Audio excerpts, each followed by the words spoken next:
Bismillahirrahmanirrahim. Assalamualaikum warahmatullahi wabarakatuh. Innal hamdalillah nahmaduhu wa nasta'inuhu wa nastahdihi wa na'udzu billahi min shururi anfusina wa min sayyiati a'malina. May yahdihillahu fala mudhillalah wa may yudlilhu fala hadiyalah. Allahumma fassalli wa sallim wa barik ala sayyidina Muhammadin wa ala alihi wa ashabihi ajma'in. Raditu billahi rabba wa bil islami dina wa bi Muhammadin sallallahu alaihi wasallam nabiyya wa rasulah. Kaum muslimin sidang salat maghrib yang dirahmati Allah subhanahu wa ta'ala, seraya mengucapkan puji dan syukur kehadirat Allah subhanahu wa ta'ala, sambil berniat i'tikaf hanya beberapa menit saja di hari yang pertama di bulan baru, di tahun baru Islam hari ini. Mari sama-sama kita saling mengisi, saling berbagi dan saling berdiskusi tentang sebuah ayat Allah Subhanahu wa taala terdapat pada ayat 4 Surah Al-Ahzab. A'udzubillahi minasyaitonir rajim. Bismillahirrahmanirrahim. Ma ja'alallahu lirajulin min qalbaini fi jawfihi. Shadaqallahul azim. Kita menghentikan ayat ini hanya sampai di wakaf, karena makna yang kita dapatkan untuk kita sharing pada maghrib yang berbahagia ini telah kita dapati di sini. Artinya Allah tidak menjadikan bagi seorang manusia pada hatinya itu dua buah rongga. Maknanya adalah seorang manusia itu, semua manusia, setiap yang memiliki hati itu satu rongga yang ada pada hatinya. Kalau kita bedah apa isi daripada organ tubuh manusia, misalnya di rumah sakit, kalau perut banyak rongga di sana, dan juga diisi oleh banyak hal. Ada yang diisi oleh zat makanan yang berupa zat padat, kemudian ada yang berisikan dengan cairan air, dan juga harus ada sebahagian rongga itu terisi dengan angin atau udara. Begitulah pesan Rasulullah SAW terhadap pengisian rongga perut kita. Tidak boleh full dengan angin, tidak boleh full dengan makanan saja, harus juga ada air di sana. Hadirin rahmati Allah Subhanahu wa taala, berbeda dengan hati. Hati itu diciptakan oleh Allah Subhanahu wa taala hanya satu. Dan dia harus diisi oleh yang satu. Maka ada ibarat nanti disampaikan bahwa hati itu ibarat gelas. Jika kita mengisi dengan pasir, maka air yang seharusnya kita isi dalam gelas tersebut tidak akan sampai memenuhi gelas tersebut dengan air yang kita mau isi. Artinya pada saat kita sebutkan apa isi gelas yang kita isi berisikan pasir tadi, tidak ada orang yang menjawab ini adalah isinya pasir atau ini adalah isinya air, tetapi orang-orang akan menjawab isinya pasir bercampur dengan air. Begitu juga apabila gelas tersebut kita masukkan udara dan kita tutup, lalu kita vakumkan udara di sana, lalu kita masukkan air, maka air tidak akan berhasil masuk. Baru bisa berhasil masuk ke dalam gelas tersebut apabila udara itu kita keluarkan. Atau misalnya kita duluan isikan air di sana, kita mau masukkan udara, maka air akan keluar dan melimpah, udara akan mengisi. Hadirin rahmati Allah Subhanahu wa taala, oleh karena itu apa sesungguhnya isi hati seseorang muslim itu? Tidak lain adalah dengan mengisinya dengan ketauhidan kepada Allah Subhanahu wa taala. Ketauhidan tersebut dalam keseharian kita, dalam hidup kita sehari-hari, itu adalah dengan zikir. Ingat Allah, ingat Allah, ingat Allah. Tetapi hadirin rahmati Allah Subhanahu wa taala, hati itu ibarat raja, ya. Dia akan memerintahkan gerakan setiap anggotanya. Pada saat kita berzikir kepada Allah Subhanahu wa taala, anggota yang lain akan bergerak pada zikir Allah, pada ingat Allah. Saya kepengen pergi ke suatu tempat, maka saya akan melangkahkan dengan kaki yang bagus. Saya akan melantunkan ucapan doa-doa yang bagus. Bahkan saya akan berfikir upaya yang saya jalankan ketika saya pergi ke tempat tersebut adalah upaya yang berhasil. Ketika saya sampai ke tempat tersebut, saya membuka pintu, saya juga membuka pintu dengan bagus. Ketika saya menyapa orang-orang yang ada di sana, jika kita berzikir kepada Allah Subhanahu wa taala, maka sapaan saya adalah salam, kedamaian, bukan perpecahan. Ketika kita berada di situ, kita menghiasi ruangan atau tempat, atau kita memfullkan waktu kita itu dengan isi hati zikir kita yang ada Allah di sana. Maka hadirin rahmati Allah Subhanahu wa taala, benarlah kalam Allah bahwa orang-orang yang lupa mengingat Allah, dia bekerja, dia berjalan, dia tinggal sama dengan manusia yang lain, tetapi sesungguhnya dia berada dalam kegelapan, buta, tidak ada kepuasan pada diri dia, karena dia lupa, dia mengingkari dari mengingat Allah Subhanahu wa taala, yang hati dia itu cuma satu diciptakan oleh Allah Subhanahu wa taala, tidak ada rongga lain, tetapi dia tidak mengisi dengan zikir kepada Allah Subhanahu wa taala.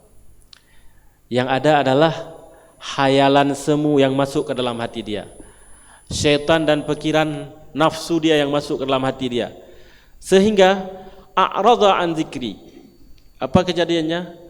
Dia juga hidup, dia juga senang-senang, tetapi fa inna lahu ma'isyatan dangka. Dia diberikan kehidupan yang gelap gulita, yang buta, yang sempit. Padahal ruangan itu luas, padahal orang-orang di sekitar itu sehat-sehat, senyum kepada dia, menyapa dia. Padahal peraturan yang ada di tempat dia bekerja, padahal lalu lintas di mana tempat dia berjalan, padahal gaji dia misalnya cukup, padahal istri dia itu soleh, solehah, cantik, anak-anak dia itu yang harus dia kawal itu semuanya berpotensi untuk baik, tetapi dia lupa berzikir kepada Allah Subhanahu wa taala. Dia mempunyai anak sama dengan tetangga dia yang berzikir kepada Allah. Dia mempunyai rumah sama juga dengan rumah orang lain, tempat sekawan dia, satu letting, satu profesi. Fa innalahu ma'isyatan dangka. Hidupnya sempit. Hadirin rahmati Allah Subhanahu wa taala, itulah nasihat daripada firman Allah yang terdapat pada ayat 4 jika kita mau menafsirkan demikian. Mengajak kepada kita semuanya di tahun baru ini, yang pertama harus kita perbaiki jika kita ingin menata kehidupan kita selama setahun ke depan lebih baik adalah hati kita. Isi hati kita dengan zikir kepada Allah. Jangan kita mengisi hati kita itu dengan kufur, dengan maksiat. Maka nanti kita akan mendapatkan di lanjutan daripada nasihat kita ini adalah beberapa amalan yang cocok kita laksanakan saat ini atau di bulan ini untuk membantu membuat hati kita ini berisi dengan kebaikan. Hadirin rahmati Allah Subhanahu wa taala. Kita tidak sanggup mengisi hati kita ini dengan modal kemampuan yang ada pada diri kita, tidak. Kita tentu harus membutuhkan pertolongan orang lain. Dan tentu saja kita sangat membutuhkan pertolongan Allah Subhanahu wa taala. Datanglah kita kepada guru kita. Jumpailah kita kepada syekh dan ustaz kita. Datang kepada senior-senior, kepada orang-orang yang kita tuakan, kepada orang-orang yang telah berpengalaman bagaimana kehidupan dia. Dan kita tidak sombong, datang dengan tawadhu, meminta petuah. Dan yang paling utama adalah memohon kepada Allah Subhanahu wa taala. Kita selalu berdoa dalam permohonan kita kepada Allah Subhanahu wa taala, bersimpuh di hadapan Allah Subhanahu wa taala, baik dalam salat, setelah salat, di luar salat, dimanapun kita tidak boleh lupa berdoa kepada Allah Subhanahu wa taala dan lantunkan doa. Minta kepada Allah saat ini.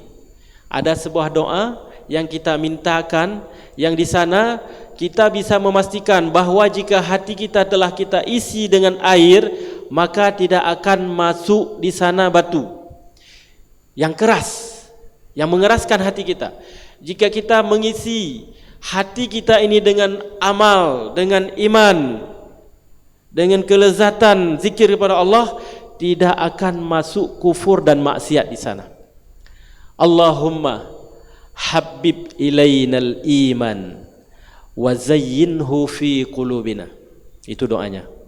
Allahumma habib ilainal iman wa zayyinhu fi qulubina. Ya Allah, sukakan kami, berikan saya rasa suka, berikan kepada kami rasa cinta kepada iman. Wa zayyinhu fi qulubina, dan hiasi iman itu, masukkan dia ke dalam hati kami ya Allah. Hiasi dia, semaikan dia ya Allah, kembangkan dia dalam hati saya, di hati kami. Wa karrih ilainal kufra, dan buatlah saya benci kepada kekufuran, kepada yang lawan daripada iman, kepada menentang perintahmu ya Allah, dimanapun itu, apapun bentuknya, sekecil apapun dia. Wa karrih ilainal kufra wal fusuqa, hal-hal yang fasik, hal-hal yang tidak disukai oleh Allah Subhanahu wa taala. Wal asyan, dan kemaksiatan kepadamu ya Allah. Wa karrih ilainal kufra wal fusuqa wal asyan. Lalu ya Allah, waj'alna minar rasyidin, jadikanlah saya ya Allah daripada orang-orang yang terpetunjuk. Ini doa yang harus kita ucapkan. Semoga hati kita ini terisi dengan kebaikan dan tidak ada waktu dan tempat di sana sedikit pun hati kita ini dibisi untuk diisi oleh kejahatan. Hadirin rahmati Allah Subhanahu wa taala. Bantu doa tersebut dengan amal kita sehari-hari. Di tahun ini, tahun baru 1445 Hijriah ini, di bulan pertama dalam tahun ini juga, bulan Muharram, ada beberapa amalan yang digiatkan kepada kita, telah dipraktekkan oleh Rasulullah sallallahu alaihi wasallam dan telah dicita-citakan juga dalam penyempurnaannya. Amalan yang bagus yang dilaksanakan adalah bagaimana kita memulai tahun kita ini dengan sifat kebaikan, sifat Allah Subhanahu wa taala yang telah dihiasi dalam hati kita. Salah satunya adalah sifat Rahman dan Rahim, saling memberikan tularan kasih sayang, bukan kebencian. Kasih sayang, menyapa sahabat-sahabat, menyapa tetangga, menyapa kolega kita, menyapa orang-orang yang kita berikan santunan ataupun kita berikan pemahaman, Seorang guru memulai menyapa murid, seorang dokter memulai menyapa pasien, seorang perawat disapa duluan oleh dokternya. Atau sebaliknya, seorang murid menyapa duluan gurunya, menularkan kasih sayang. Kemudian mencoba berusaha menjadi pemurah seperti murahnya Allah. Dalam Rahman dan Rahimnya, Allah itu suka sekali memberikan kepada orang-orang yang meminta. Bahkan Allah juga memberikan kepada orang-orang yang tidak meminta tapi dia butuh. Bahkan Allah memberikan kepada orang yang tidak meminta apapun. Lalu pada kita banyak orang yang minta-minta. Kita biasanya memberikan pada orang-orang yang meminta-minta, tapi sesungguhnya orang yang memurah itu dia suka bersedekah. Itu amalan yang kedua yang harus kita lakukan. Yang ketiga, hadirin rahmati Allah Subhanahu wa taala, untuk mengisi hati kita dengan kebaikan adalah dengan cara berpuasa. Kata Rasulullah sallallahu alaihi wasallam, selain bulan Ramadan, ya, bulan yang disukai oleh Allah Subhanahu wa taala itu, dan melihat hamba-hambanya itu seperti Nabi sallallahu alaihi wasallam itu berbanyak berpuasa di bulan Muharram ini. Bahkan ada satu amalan ibadah puasa yang sering diamalkan oleh orang-orang Islam, jauh malah sebelum Rasulullah sallallahu alaihi wasallam. Semua orang berpuasa pada hari 10 Muharram yang disebut dengan puasa Ashura. Tetapi Rasulullah sallallahu alaihi wasallam memerintahkan kepada sahabat dan kaumnya ketika mendapati kenapa hanya 1 hari saja berpuasa pada bulan Ashura ini. Mereka menjawab, kami berpuasa melihat kakek-kakek kami berpuasa. Setelah Rasulullah sallallahu alaihi wasallam memahaminya bahwa kakek-kakeknya itu bukanlah muslim, orang jahiliyah, maka Rasulullah sallallahu alaihi wasallam diam sebentar, kemudian Rasulullah menyampaikan, puasa pada bulan Muharram dan selisihilah orang-orang Yahudi berpuasa.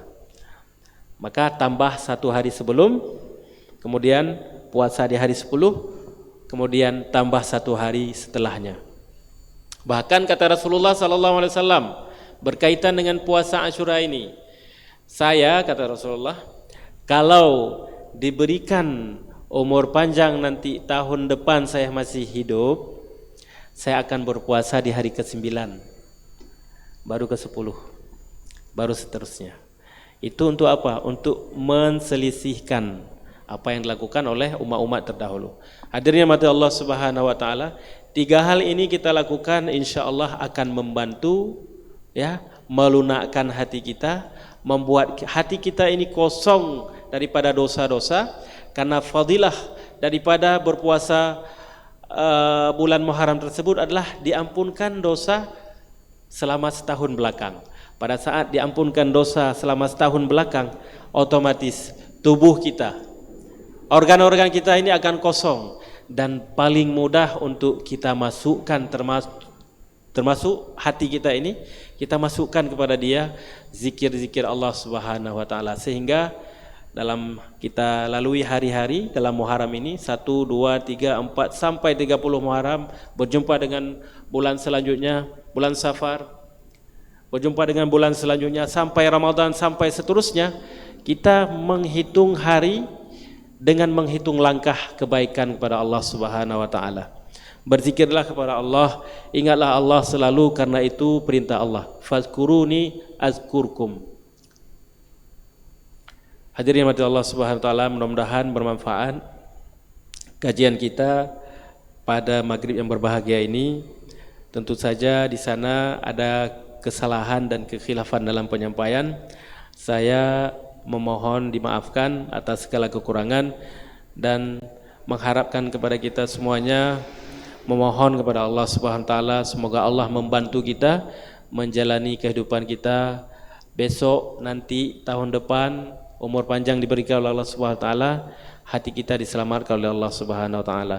Kita diberikan kehidupan yang tidak sempit dan tidak dibangkitkan dalam keadaan buta nanti di hari kiamat. Karena sesungguhnya orang-orang yang selamat besok adalah orang yang membawakan hati dia yang sempurna. Dia tidak akan sesal illa man atallaha biqalbin salim. Orang-orang yang datang menjumpai Allah membawa hati yang sehat, hati yang sempurna. Aqulu qauli hadza wa astaghfirullah li wa lakum wa lisairil muslimin. Assalamualaikum warahmatullahi wabarakatuh.